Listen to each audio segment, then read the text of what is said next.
you don't mind me asking a little background about yourselves, although naririnig ko kanina to pair, you are a stage actor. Yes, yeah. Bago mo pinasok ang mainstream. So, can you, aside from that, can you give us a little background? Siguro si Tim muna. Ako po pala si Team Tuppil. I have previous BL series, Sky Valley, Our Stories, and also mga iba't iba pa. And nag-extra rin po ako sa mga iba't ibang movies din po, sa Regal Films. And also, ayun po, more on social media influencer po ako. And wholesome na, as in, ngayon lang din po ako parang nag-translate po sa BMX po, like, into intimate scenes po. And also, ayun po, more on hosting din po ako sa mga events, and right now nakikita boy po ako nag-host din po.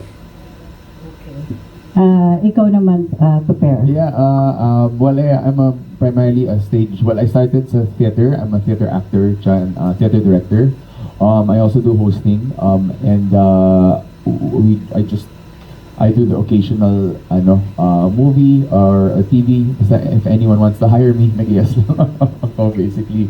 But I've done different genres naman. So I did mga cinema one, I do teleseries, and the mga bit parts sa movies and stuff, and now VMX because they offered. Yeah. Hindi ba kayo, is this your first BMX project? Yes po. Oh, ikaw din, to My pair. second. Your second. So ikaw, Tim, hindi ka ba nagkaroon ng second thought doing this? Actually, sa pananaw ko po kasi, when you have opportunity, you should grab it po. It's not for only you, or it's for your mileage also. I think hindi naman po mapagbabasehan yung kapag nasa BMX Plus ka na, doon na po bababa yung dignities mo, or like ganun. Hindi naman po yung based sa ganoon po. Ito yung parang natin mas showcase natin yung talents natin when it comes to acting and also intimate scenes po. I see.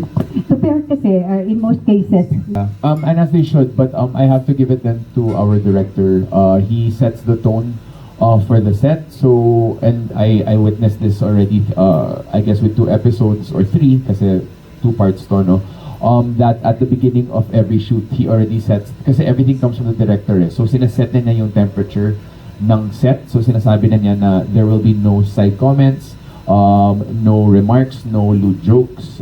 Sabi niya, you don't have to believe in the stuff that we're doing. Let's say maybe you don't believe in what do you call this, polyamorous relationships, or you don't believe in online work and whatever, right? But this is a job, and we are telling a story with what do you call this, with honest. We're trying to tell the story as honestly as possible.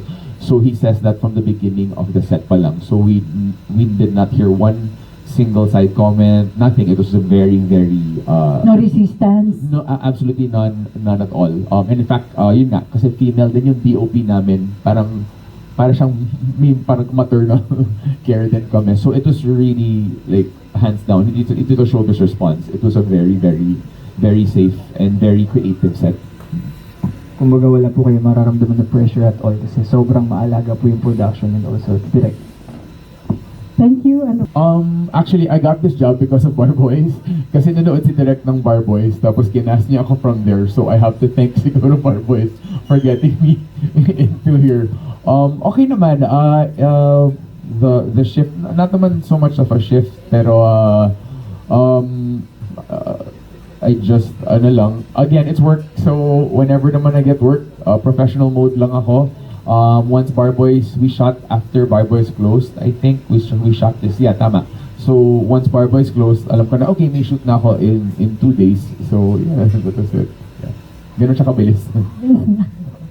So, to Sir Timothy po, so since content creator nga po kayo naman po, kamusta po yung from content creation and then biglang VMX?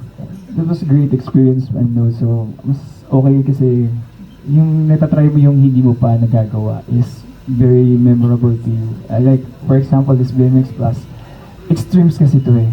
When you say extremes, wala ka talagang magagawa. As in, at least na-try mo to, at least na-experience mo to. Wala namang masama kung na-try natin for experience. Pero kung tingin mo hindi para sa'yo, di tanggapin na lang natin. Sorry po for the series. Syempre, di ba, hindi pa rin po ganun kadami yung queer film sa Pilipinas. So, gaano po Yes. ka-importante yung My Boyfriend is a Sex Worker, knowing that? Wow, thank you for that question. Actually, that's one of the reasons also I said yes.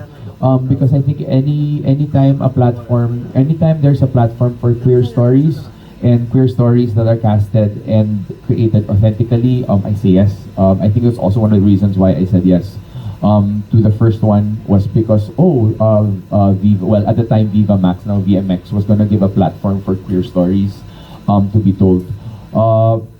It is important because there's so many facets to being queer.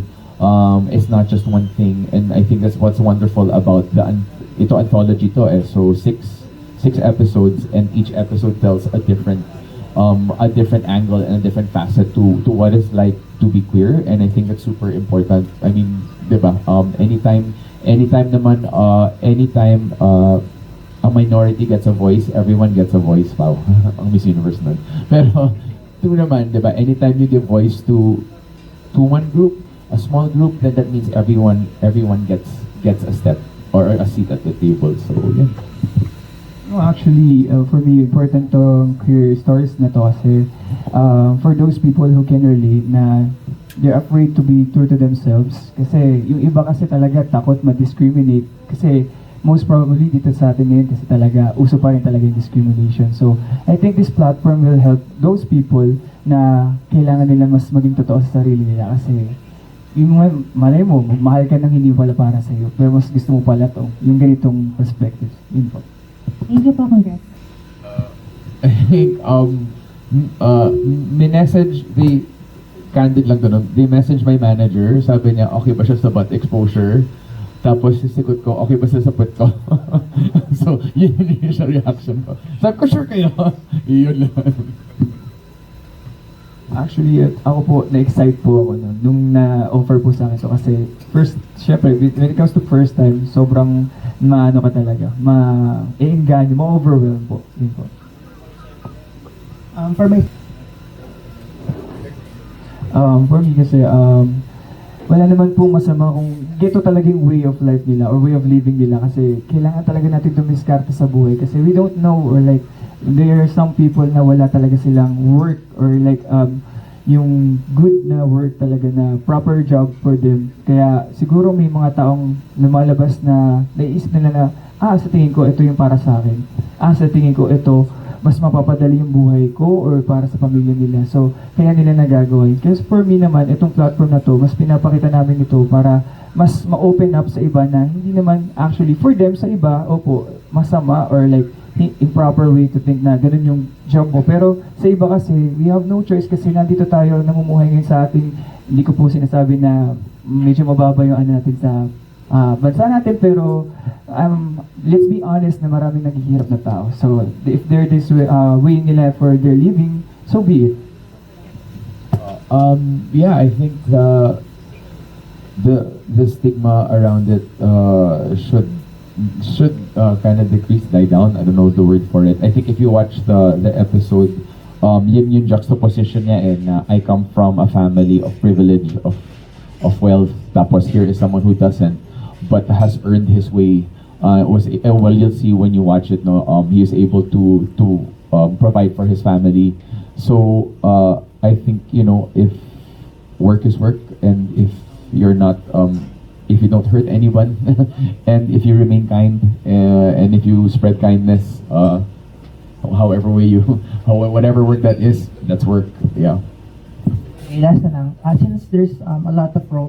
For me, because if you do, you're supporting a platform that is widening, that is trying to widen their audience, that is not just widen their audience, but is trying to, again, give a platform for stories that don't usually get that platform. We're very lucky that yun nga, VMX has decided, okay, we're going to what do you call this? We're going to give voice to queer stories, queer directors, maybe queer actors as well. And so anytime you subscribe, you give power and you give more opportunities. But also it's it's a good episode. Please watch naman. Sa tingin ko po, yung inclusivity ng pagiging subscribe sa BMX Plus is when you have like a body exposure, like a butt exposure, and also, ayun po, siguro po dito kasi mas more extreme, yung makikita ko yung edge ng aming movie film, mas extreme po siya. Yun po yung mas I'm not, for not being boastful, pero yun po. Oh, you should be proud. I'm proud. Okay, thank you guys. Thank you for so the much. question. Thank you. Thank you Now po. we have additional questions from the press to both of you, Tupper and Timothy. In real life, would you enter a relationship with a sex worker? Mabilis ka yeah, why not? I mean, you know, if I'm completely in love with this person, I mean, when you love somebody, that's unconditional, diba? So you love every facet of them, and like I said, for me, work is work, and whatever put them through life or however way they got there, I am all for it. Again, if you love someone, that's it, diba? Ako, I'm quite comfortable with my sexuality, pero ayun, I respect every relationships, different kinds of relationships naman. So I think I'm more open to that, and I support LGBTQI+. Love is love. Love is love, exactly. For Tupper, how different is my boyfriend is a sex worker from Table for Three? I think in many ways naman. In tone, it's a very different. It has a different tone. May comic tone pa rin yung Table for. Meron ba siyang comic tone? I didn't watch it, guys, kasi natakot ako. I'll watch it soon, promise. There's like comic touches sa Table for Three. Pero this one is actually quite different. This is a raunchy comedy. We'd like to call it a raunchy romantic comedy. In fact, it's we're dalawa lang kami dito, pero it's a big cast. It's may pagka-meet the parents style siya. So it's an ensemble. It's actually an ensemble comedy. So completely, even tonally, completely different. For Timothy, do you have any intimate and wild